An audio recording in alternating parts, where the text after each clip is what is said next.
Okay, so here we are with another Masters Universe Origins video. If you're wondering why this episode has a soundtrack, it's because my roommate is blasting Tool upstairs. So,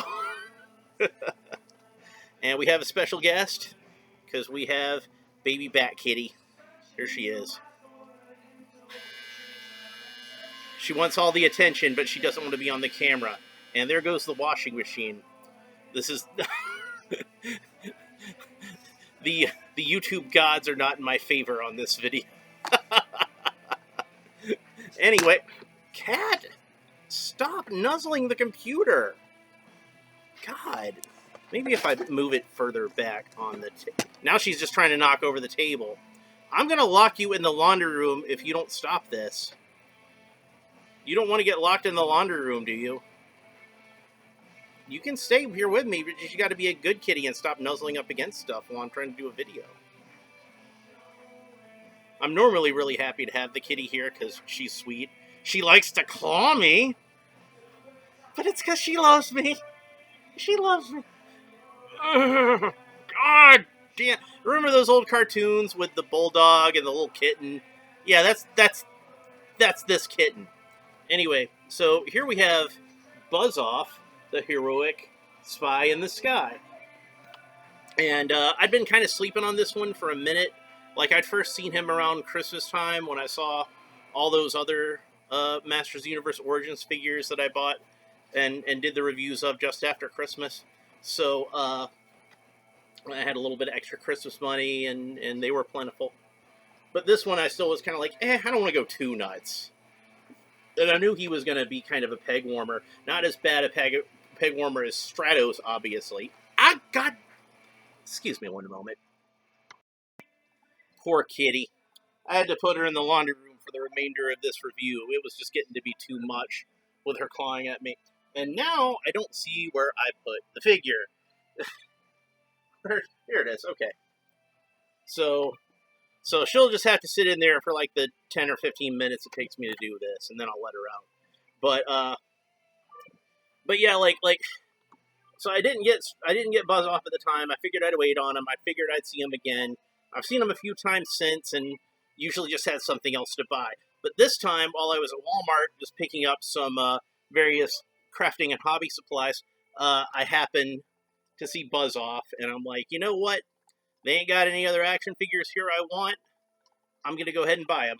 So, Buzz-Off, I kind of figured the reason he kind of hung around, again, not as bad a peg warmer as Stratos, but still a bit of a peg warmer, is because, he just was, I think, kind of an unfairly maligned figure.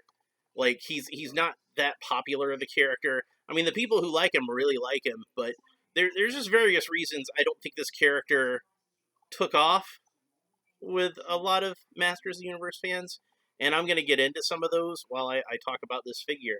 So let's have a look at the artwork on the back, and like we're used to, some pretty awesome artwork with Buzz-Off flying over, and we see Beastman, Skeletor, and Evil Lyn at the base of Snake Mountain, and it says, leader of Eternia's bee people, the Erinyds, Buzz-Off uses his insect vision to keep an eye on Skeletor's evil plans.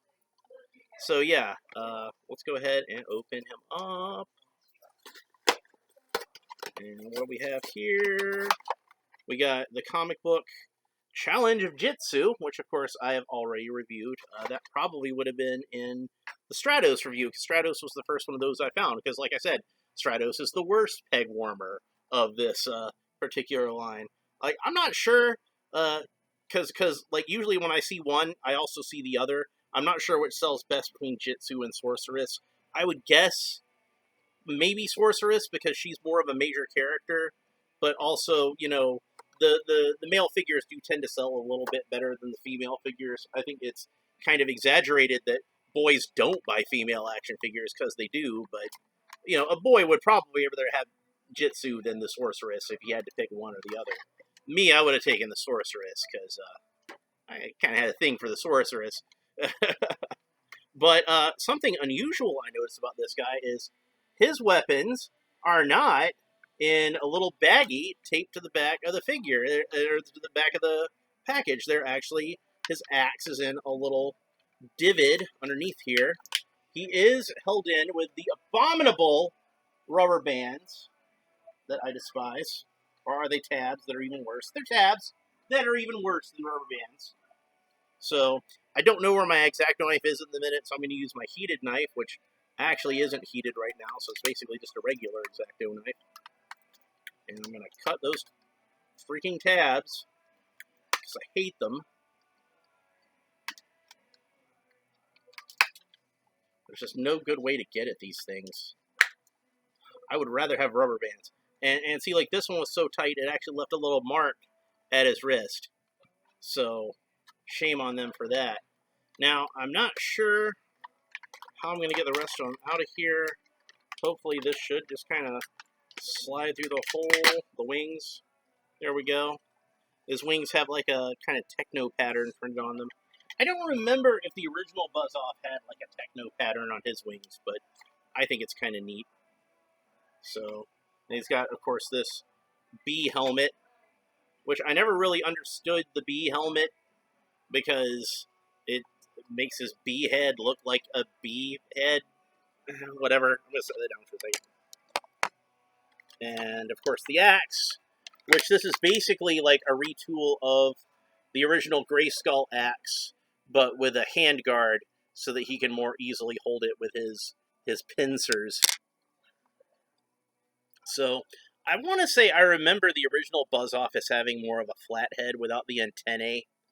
So, if I'm right about that, then the antennae are a nice touch. And they fit through the holes on his bee helmet.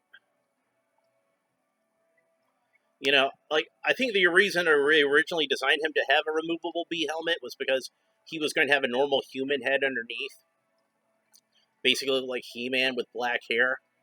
But he now has a bee face, so I don't know why he has a bee helmet.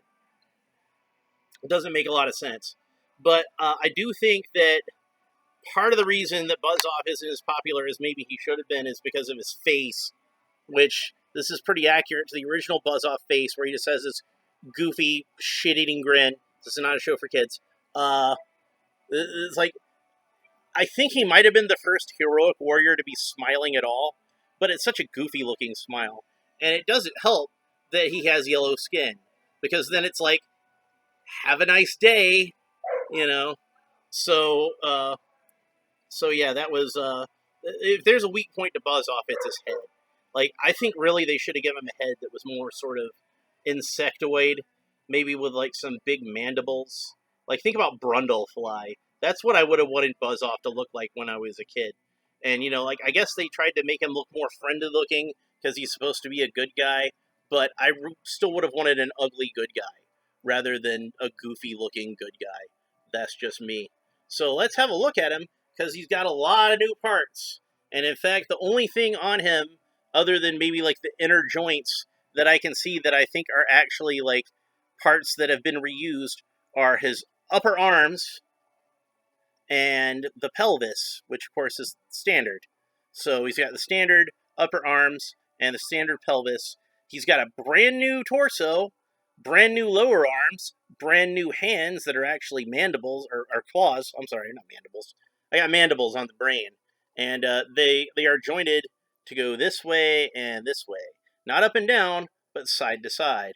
But if we turn him to the side, then we'll have him be able to hold the axe the way I always wanted him to hold it when I was a kid, which is like this, a way that it would make sense for him to hold an axe. Like, even then, it's still kind of facing the wrong way. But I was kind of hoping they would make it in such a way where, like, you could actually fit the axe in between the pincers, and then he could hold it just straight up. There we go. I was able to get it in the right hand. It didn't work so well in the left hand, but it worked really well in the right hand. So now he can actually hold his axe in like a proper way where he can chop at people. So that's pretty cool. The old Buzz-Off, his pincers just kind of went up and down like that, or I think I was actually like that, and you were just supposed to kind of slide the axe on there with the hand guard, and that always just looked really weird to me. But now it's in such a way where, yeah, I can go ahead and do this. I am going to go shut off the dryer because it keeps buzzing. So give me just a second. I'm going to pause the video. So the dryer's still going. I don't know why it's buzzing. And I wound up letting the kitty out of the laundry room because I think she's learned her lesson. But then she went upstairs. So now she's not going to hang out with me anymore because she's mad at me because I locked her in the laundry room. But she kept clawing at me. I didn't have any choice. So normally I would just tolerate the clawing, but because it's not like catastrophic. It's not like she's drawing blood. It just is kind of irritating. But I can't do a video of every 5 seconds, you know. So otherwise I'd have to put it on the orange YouTube. So anyway, so yeah, the legs, both the thighs and the lower legs are new. And in fact, the only thing that's really new about the lower legs is this one little bump, not even as long as the bumps on the thighs. And I think they probably could have even gotten away with just using the regular lower leg, but they didn't. They went with a brand new lower leg with, the bumps going all the way down. So kudos to them for that. They could have cut a corner, and they didn't. So that's good. And then brand new feet with the insectoid feet. So we'll probably see these on Clawful when he comes out. The whole leg will be on Clawful. The whole arm will be on Clawful. The torso will wind up going on Whiplash. So I'm really excited about that. That means we probably are getting Whiplash, but we know we're getting Clawful. Anyway, the overall look of this guy, I really like. I do think the head is kind of goofy, but I saw where I can 3D print the 2000X style head, and I think I might wind up swapping that one out because that one looks a little bit better. It's at least not like as much like a happy face as this one is. So, but yeah, I don't regret that I slept on Buzz-Off for a little bit and didn't pick him up immediately because like it wasn't exactly one that I felt like I absolutely had to have in my collection. You know, I've been trying to buy every single figure I can get my hands on because I've been kind of a completist. But he's one that if I had missed him, I just missed him. Whatever. Like, but I am glad that I have him now that I do have him. So I'm going to put the helmet back on him so we can have the full effect. Once, there's 30 Seconds to Mars. I saw Morbius recently. It wasn't bad. Like the critics were slamming on that movie, but it really was like, you know, it wasn't like gonna win Oscars or anything like that, you know, because you know we don't want to see Will Smith slap Jared Leto. Maybe we do. I don't know. Topical references, but yeah, like Morbius was okay. Like even if you don't watch it at the theater, I'd suggest when it hits the streaming services, give it a watch. It'd be a good movie to watch on a Sunday afternoon to, you know, just kill a rainy day or something like that. But yeah, I think once I get some brown filament, I'm probably going to print out that 2000X head for this guy because I think that would greatly improve him. I'm really happy with the axe and how he holds it in the claw, which is not how the original figure could have done it because he couldn't turn his wrist to the side like this.